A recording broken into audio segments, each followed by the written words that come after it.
The lower ward was not far from the assessment chamber, but the walk felt longer than the train ride to North Hollow. Lena led the way with a lantern in one hand and the wooden box tucked beneath her arm. Dae-hyun walked behind Kai. The woman with silver rings stayed near the rear, muttering every few steps about bad timing, old stones, and men who thought giving mysterious cards to teenagers counted as planning. Kai did not ask who she meant. He had enough answers to fear already. The corridor sloped down beneath the archive. The walls changed from dark wood to old stone marked by hair-thin silver lines. Some lines were bright. Others were dull. A few had gone black, as if something had burned through them long ago. The farther they descended, the less the building felt like something people had built for convenience. The steps were uneven, worn in the middle by feet that had taken them for longer than the bookstore above could possibly have existed. Moisture darkened the corners. Here and there, old repair plates had been set into the wall, each marked with a different hand, a different era of someone deciding the place was worth keeping whole. Kai brushed his fingertips along one silver line before Lena glanced back sharply enough to make him stop. "Do not touch ward lines without being invited," she said. "They invite people. Some do. Those are usually worse." He tucked his hand against his side and decided the walls could continue their conversation without him. The talisman against Kai's chest continued to warm. It did not make him feel safe. It made him feel hidden. Those were different things. "How long does this last?" he asked. "A few hours if you do not strain it," Lena said. "And if I do?" "Less. I miss when bad news came with more words." Dae-hyun gave a quiet laugh behind him. Lena stopped at a round door set into the corridor wall. It had no handle. She pressed two fingers against the center, and the silver lines around the frame brightened. After a pause, the stone loosened with a sigh and slid aside. The room beyond was small compared to the archive. A stone table stood at the center, surrounded by 6 floor rings. Cabinets lined one wall. On another, a map of North Hollow had been carved directly into the stone. Threads of light moved beneath the map's surface, most dim, a few pulsing. One pulse glowed under the bookstore. The carved map was not flat. Streets rose and dipped in shallow relief. Buildings were etched as tiny blocks, some crisp, some almost erased by age.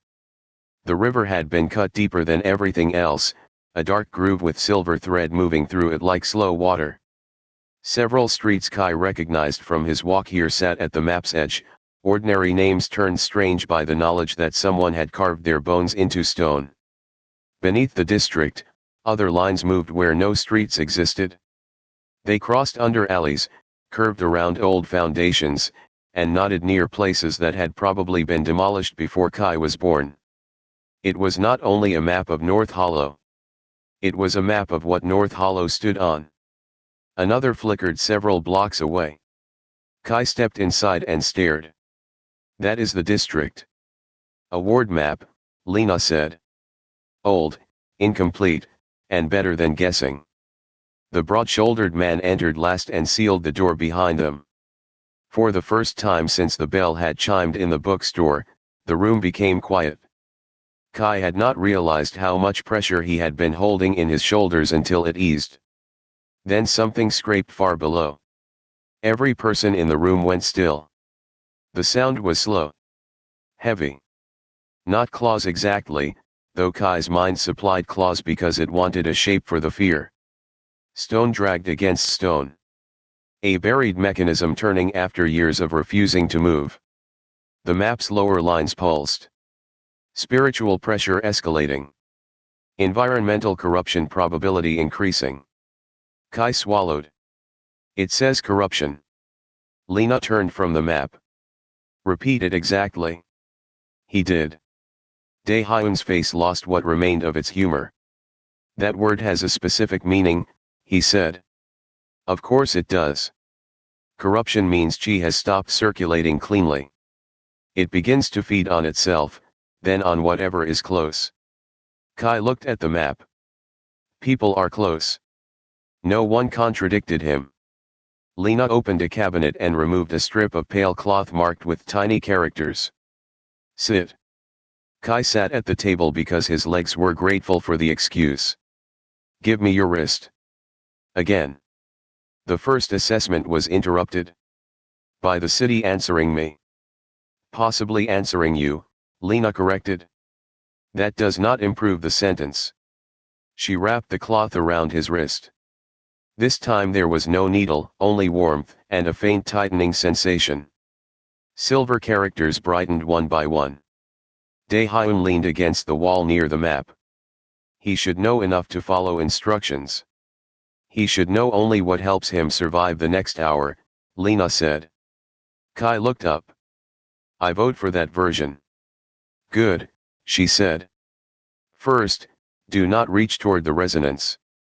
If you feel it pressing at your thoughts, breathe and look at something real in the room. Something real. The table. My voice. The floor.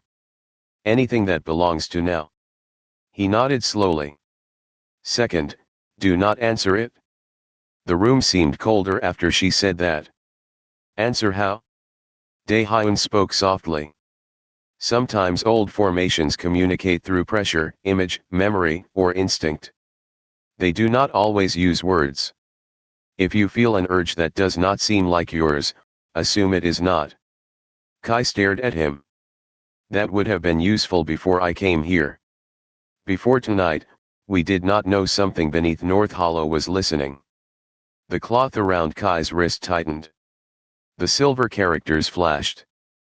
Lena read them with a frown.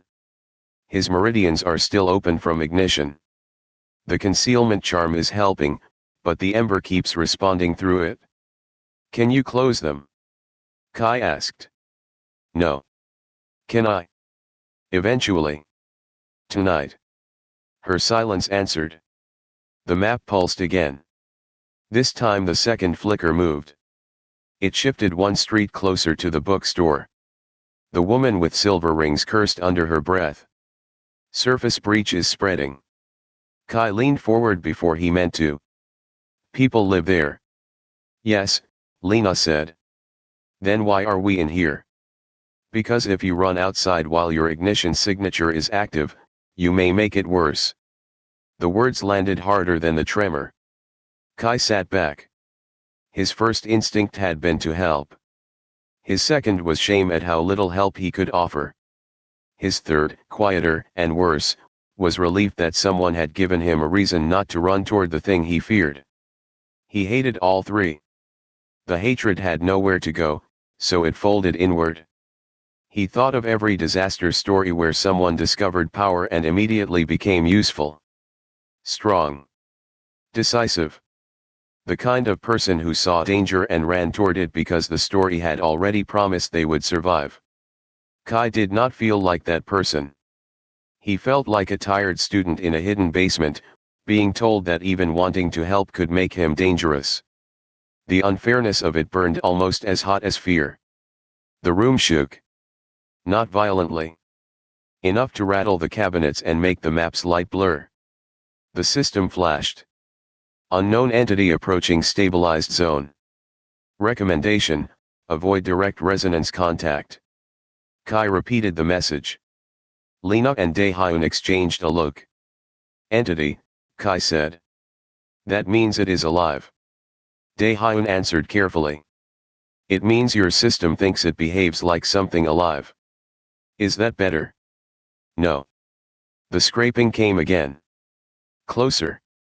Kai gripped the edge of the table. He tried to look at something real, the grain of the stone, the lantern's steady light, Lena's hand resting on the map. His breath shortened anyway. Then the room went dark. Only the map remained visible, silver lines glowing beneath stone. And beneath that glow, far below the city, something looked back. Kai did not see eyes.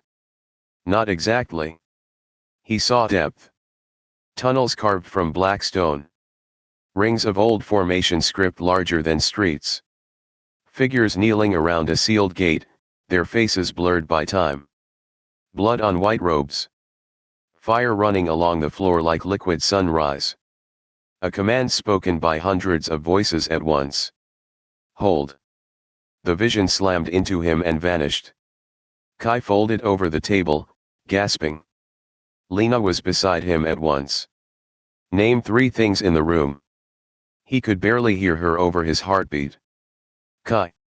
Table, he forced out. Good. Lantern. Again. Map. The ember burned too hot. He pressed one hand against his chest, talisman crumpling slightly under his palm. Dae-hyun crouched in front of him. What did you see? Kai shook his head. Not yet, Lena said sharply. Dae-hyun looked at her. He grounds first, she said. Questions after. Something about that made Kai want to cry, which was inconvenient because he was already busy trying not to collapse. He breathed. Slowly, the room returned. The lights flickered back on. The map steadied. The cloth around his wrist dimmed, then went dark. Lena waited until his hands stopped shaking quite so badly. Now, she said, quieter. Only what you can say without chasing it. Kai swallowed. A gate, he said. Underground. People sealing it. They were afraid. The memory tried to drag more detail after it, the angle of bowed heads, the smell of hot metal, the shape of a symbol cut into the floor around the gate. Kai felt it tugging at him and forced his gaze to the lantern instead. I think they were not closing a door, he added slowly. They were keeping something from hearing them.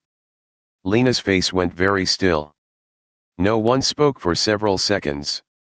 The woman with silver rings looked toward the map. That cannot be under North Hollow. It is, Dae-hyun said. Lena did not deny it. Kai looked at them. You knew. We knew old stories, Lena said. Not proof. And now. The map pulsed again. This time the light beneath the bookstore steadied, but the moving flicker stopped advancing. For one breath, the whole wardroom held still. Dae-hyun exhaled. Now we know enough to be careful. Kai almost laughed. That is all. For tonight, that may be the difference between survival and making a very old mistake louder. Above them, faintly, the noise from the street returned, voices, running feet, distant sirens. Normal sounds, strained but present. The thing below did not move again. No one celebrated that. Dae-hyun stayed by the map until the last unstable pulse dimmed. The woman with silver rings checked the door twice, then checked the ceiling, which made Kai wonder what kind of problems came from above in a room underground. Lena unwrapped the cloth from his wrist and folded it with careful hands. A shallow red mark remained where the characters had pressed into his skin. It did not hurt until he looked at it. Will North River come inside? Kai asked. The question sounded smaller than he wanted it to. He hated that too. So much of the night had made him feel reduced, to a signature, a leak, a newly awakened ember, a risk to be moved from room to room. Not tonight, Dae said. Because of the boundary. Because they learned we know they are outside. Kai did not like how much of cultivation seemed to involve people standing near danger and politely proving they had noticed one another. Not yet. Kai kept his hand over the talisman and listened to the map hum in the wall. For the first time since entering Azure Meridian Hall, he understood that not every answer was a door he should open. Some were locks. And locks, Kai was beginning to understand, were not always meant to keep him out.